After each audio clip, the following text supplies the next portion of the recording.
नमस्कार दोस्तों, इस वीडियो में आपका हार्दिक स्वागत है। मैं हूं पत्रकार योगेंद्र योगी। दोस्तों, नॉर्वे की महिला पत्रकार हेले लेंग ने प्रधानमंत्री नरेंद्र मोदी की नॉर्वे यात्रा के दौरान प्रेस कॉन्फ्रेंस में पूछ लिया था कि प्रधानमंत्री मोदी, आप दुनिया की सबसे बड़े स्वतंत्र प्रेस के सवालों का जवाब क्यों नहीं लेते। हालांकि प्रधानमंत्री मोदी उसे अनसुना करके निकल गए। इसके बाद भारत के दबाव से ट्विटर अर्थात एक्स और इंस्टाग्राम पर लेंग का अकाउंट हैंग कर दिया गया।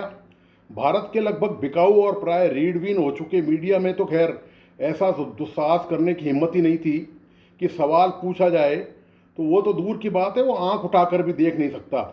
अब सोचिए, यदि इसी महिला पत्रकार ने भारत में यह सवाल कर लिया होता तो अब तक पिट गई होती या देश से बाहर भगा दी गई होती। लेंग की 7 पुस्तों की जन्म कुंडली खंगाल ली गई होती। सोशल मीडिया पर उसके चरित्रहीन होने की बाढ़ आ गई होती। लेंग की किस्मत अच्छी थी कि वह भारत में मौजूद नहीं थी, किंतु यहाँ सवाल पूछने वालों की किस्मत अच्छी नहीं होती। कोई उन्हें थप्पड़ भी मार सकता है।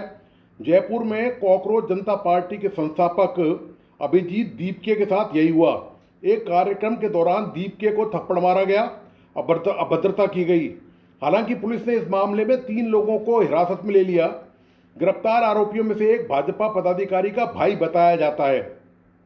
दीपिका ने इसके बाद नागपुर पहुंचने पर प्रतिक्रिया देते हुए कहा, जयपुर में प्रदर्शन के दौरान उन पर जो हमला हुआ, यानी कि थप्पड़ मारा गया, उससे वे बिल्कुल भी नहीं डरे हैं। दीपिका ने आरोप लगाया कि इस मामले में शामिल लोगों का संबंध आरएसएस से था। हो सकता है कि दीपिका का आरोप सिर्फ कयास पर आधारित हो, लेकिन दीपिका पर हुए हमले पर राजस्थान की भाजपा सरकार और प्रदेश भाजपा संगठन ने इसकी भर्त्सना तक करना जरूरी नहीं समझा। एक लाइन की प्रतिक्रिया तक जारी नहीं की। यह वही भाजपा है जिसने केरल में कांग्रेस के मुख्यमंत्री वी सतीशन द्वारा आरएसएस के सम्मेलन में शामिल होने पर 3 विश्वविद्यालयों के कुलपति से माफी मांगने को लेकर बयान दिया था। इस पर भाजपा ने इसको अभिव्यक्ति की आज़ादी पर हमला बताया था और ये कहा था कि ये इस तरह की जो गतिविधियां हैं ये कांग्रेस ही करती रहती है। तो भाजपा को केरल में अभिव्यक्ति की आज़ादी पर हमला नजर आता है, किंतु जयपुर में नजर नहीं आता। ऐसा नहीं है कि सवाल पूछने पर अभिजीत दीपके को ही ऐसी हिंसा का सामना करना पड़ा हो। जो भी सत्ता को चुनौती देता नजर आता है या सवाल पूछने की गुस्ताखी करता है, उसे थप्पड़ पड़ते हैं, गालियां खाने को मिलती हैं कि तेरी इतनी हिम्मत कैसे हो गई। आपको याद होगा कि आम आदमी पार्टी के अध्यक्ष और दिल्ली के पूर्व मुख्यमंत्री अरविंद केजरीवाल के साथ भी ऐसा ही हुआ था। केजरीवाल को चुनाव की रैली के दौरान थप्पड़ मारा गया था। एक दूसरी चुनावी सभा में उनके चेहरे पर काली शाही फेंकी गई थी। ऐसे कृत्यों की भाजपा ने कभी निंदा नहीं की है। इसी भाजपा ने केजरीवाल पर शराब घोटाले के आरोपों को लेकर इतना दुष्प्रचार किया कि बेचारे कोच केजरीवाल की लुटिया ही डूब गई। केजरीवाल सफाई देते देते थक गए, किंतु जब तक वो खेला हो चुका था।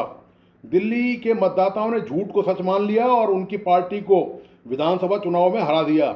बाद में अदालत ने इन आरोपों से केजरीवाल व अन्य को बरी कर दिया, पर तब तक तो चिड़िया खेत चुग गई थी वाली हालत हो गई। इस कुप्रचार से भाजपा सत्ता में आ गई। जो भी सत्ता से सवाल पूछेगा उसका हश्र दीपिके और केजरीवाल जैसा ही होगा।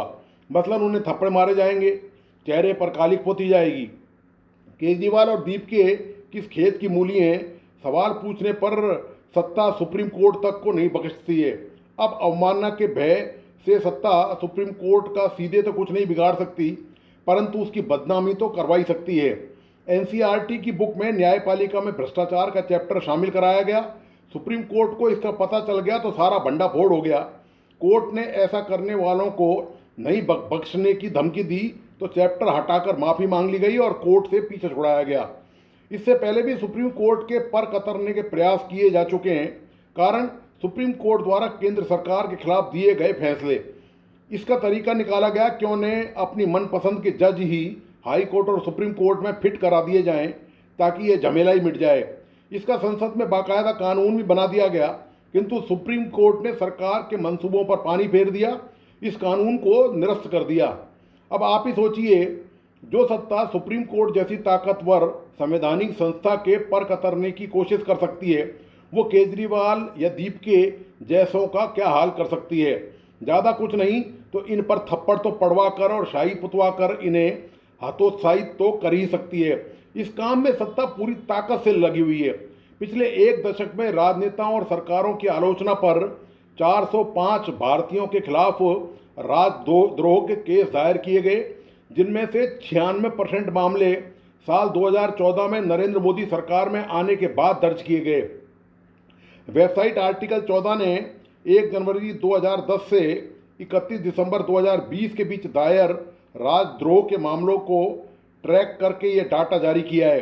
बड़ी बात यह है कि एक तरफ सुप्रीम कोर्ट लगातार कह रहा है कि आलोचना को राजद्रोह नहीं कहा जा सकता, वहीं दूसरी ओर राजद्रोह के मामलों की संख्या लगातार बढ़ती जा रही है। 11 मई 2022 को सुप्रीम कोर्ट ने एक ऐतिहासिक फैसला सुनाते हुए राजद्रोह से जुड़े इस पुराने कानून पर अंतरिम रोक लगा दी थी। अदालत ने इस दंडात्मक प्रावधान को तब तक के लिए स्थगित कर दिया था जब तक कि केंद्र सरकार इस पुराने कानून की अपनी समीक्षा पूरी नहीं कर लेती। पहले आदेश में सुप्रीम कोर्ट ने साफ निर्देश दिया था कि देश भर में इस अपराध से संबंधित कोई भी नया मामला दर्ज नहीं किया जाए। इसके साथ ही पूरे देश में राजद्रोह कानून के तहत पहले से ही चल रही सभी जांचों, अदालतों में लंबित मुकदमों और सभी कानूनी कार्रवाइयों को तत्काल प्रभाव से स्थगित रखने के लिए कहा गया था। फ्री स्पीच कलेक्टिव के लिए गीता शेषु द्वारा किए गए एक अध्ययन के अनुसार 2020 में 67 पत्रकारों को गिरफ्तार किया गया और लगभग 200 पत्रकारों पर शारीरिक हमले किए गए। उत्तर प्रदेश राज्य में एक लड़की के साथ हुए सामूहिक बलात्कार की खबर कवर करने जा रहे एक पत्रकार को 5 महीने जेल में रखा गया। बात सिर्फ सत्ता से सवाल पूछने या अभिव्यक्ति की आज़ादी तक सीमित नहीं है। जो भी ऐसी बात होगी जो सत्ता के स्वार्थों को चोट पहुंचाती होगी, उसे दफन कर दिया जाएगा या नहीं किया जा सकता तो प्रयास करने में कसर बाकी नहीं रखी जाएगी। आप बिल्कुल ठीक हो, इन सब से ना कहूँ से बैर और ना कहूँ से दोस्ती, क्योंकि इस बात की सबने कसम यहाँ खा रखी है, यहाँ कोई सर उठाकर जी नहीं सकता। जीना है तो यहाँ सर झुका के जीना पड़ेगा। गद्दारों।